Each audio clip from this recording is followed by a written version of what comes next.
De entrada debo advertirte que el contenido de este video no es para nada grato. Será un video que te dejará con una sensación entre rabia e impotencia, pues esos fueron los sentimientos que personalmente me envolvieron mientras investigaba y escribía esta historia. Y es que al conocer en mayor profundidad el concepto de ejecución injusta y lo que ello implica, uno se entera de impactantes casos de personas inocentes que fueron sentenciadas a muerte.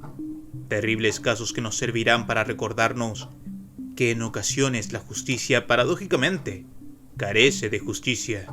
Soy Breakman y es hora de tomarse un break. Hoy presentamos las historias más tristes de condenados a muerte.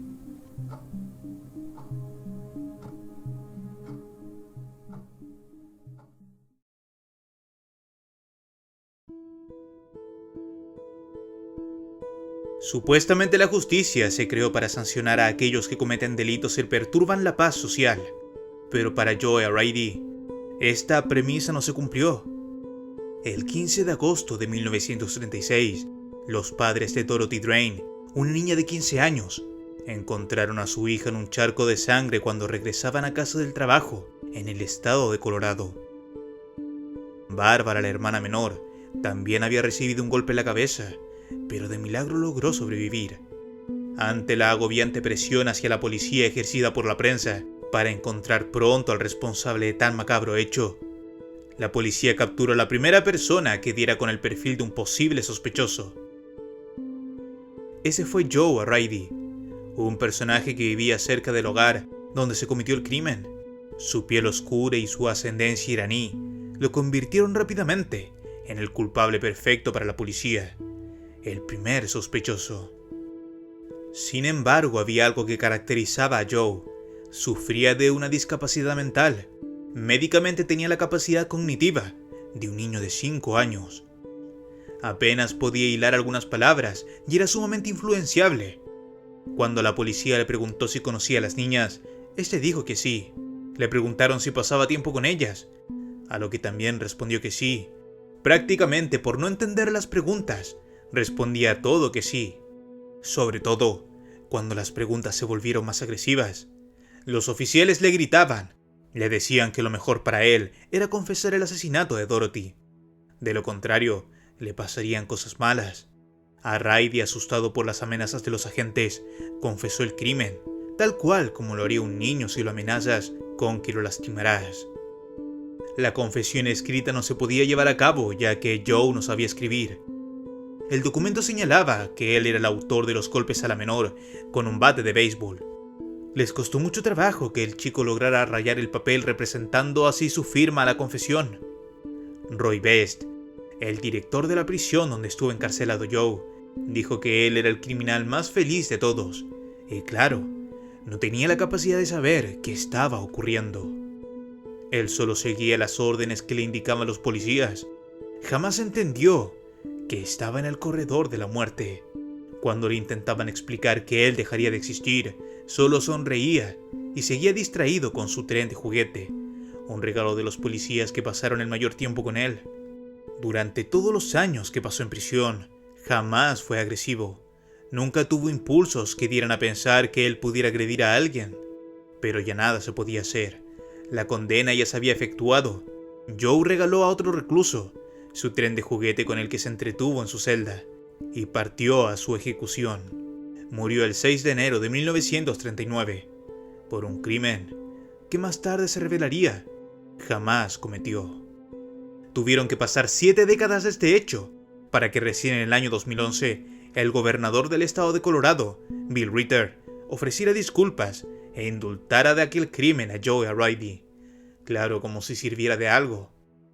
Un capítulo oscuro que siempre acompañará como un fantasma al sistema judicial en Colorado.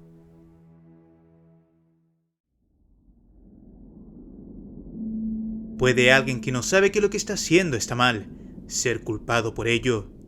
¿No es acaso más justo enseñarle primero el motivo por el cual se equivocó y ver si es capaz de comprenderlo, y así darle una segunda oportunidad?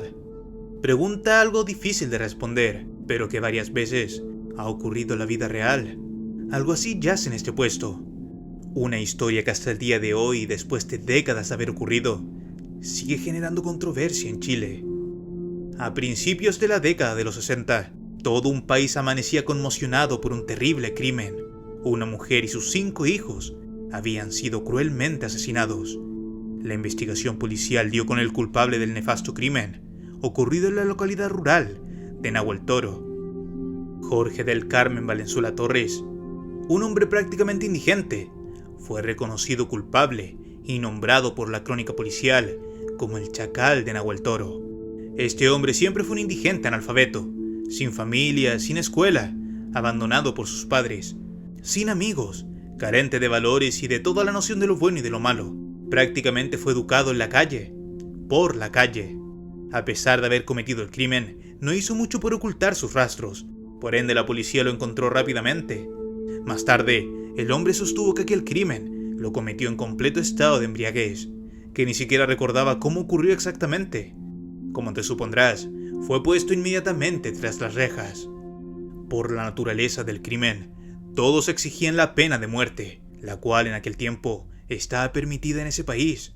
No obstante, eso no fue así. Fueron casi 3 años los que alcanzó a estar en prisión, tiempo en el que este hombre, que nunca había obtenido ayuda de nadie, comenzó a aprender y a ver un mundo que hasta esa fecha le eran completamente ajenos. Aprendió a leer, a escribir. No tenía problemas intelectuales, simplemente había sido educado por perros y otros vagabundos. Dejó de beber, se instruyó, aprendió valores, se convirtió en un devoto del catolicismo, aprendió el oficio de carpintero e incluso comenzó a escribir poesías. En 3 años, por primera vez, sentía el cariño de otra persona en la forma que los profesores lo instruían. Por primera vez, podía ser una persona, per se. En este estado de lucidez y educación fue que el Chacal de Nahuel Toro pudo entender de verdad lo que había hecho. Lloraba cada día por su crimen, gritaba de dolor, se notaba arrepentido y asumía con completa propiedad la gravedad de su irracional acto. Sin embargo, luego de 3 años, el dictamen de la justicia llegó. El 30 de abril de 1963, cumpliría su sentencia a la pena capital, siendo fusilado por un pelotón en la misma prisión. Algo que generó controversia en su tiempo debido a la paradoja que constituía para la sociedad chilena el que el Chacal se rehabilitara, para luego darle muerte de igual forma.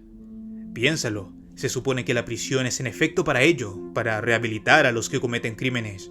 A pesar de estar supuestamente rehabilitado, su castigo con la vida se llevó a cabo de igual forma. Un caso emblemático del cual incluso se realizó un largometraje que reconstruye este hecho, que remeció en su momento y que aún es tema de debate en Chile. ¿Merecía este hombre una segunda oportunidad para demostrar el profundo cambio que tuvo? De haber estado en tu poder, ¿qué habrías hecho tú? ¿Qué decisión habrías tomado acerca de la vida de ese hombre? Déjalo en los comentarios. Número 1.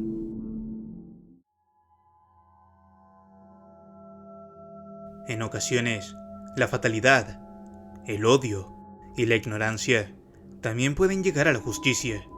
Y esto fue lo que ocurrió con George Steiny. Fue en 1944, cuando el racismo y las leyes segregacionistas todavía imperaban en el sur de los Estados Unidos. Un día de esos que comenzó el infierno para este menor de tan solo 14 años en ese momento. Verás, una madrugada de marzo, 2 niñas blancas cruzaron las vías del tren que separaban a blancos y negros en búsqueda de flores silvestres.